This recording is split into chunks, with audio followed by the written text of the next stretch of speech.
with this film, you play something entirely different than what else I saw, like when kind of digging into your past. Unsettling, tragic, but oddly human.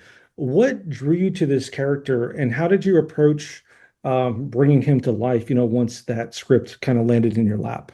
Well, I mean, what drew me to the character was like I've always had want to be in a horror movie, and the idea of playing a villain was something that I just snapped up immediately when offered it.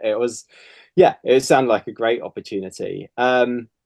Yeah, when it comes to bringing the character to life, I even though you say yeah, there's a very human element to the character. I always one of the things I wanted to put into perspective for him was that when he's stalking his victims, he doesn't see them as people. He's seeing them as a trophy almost.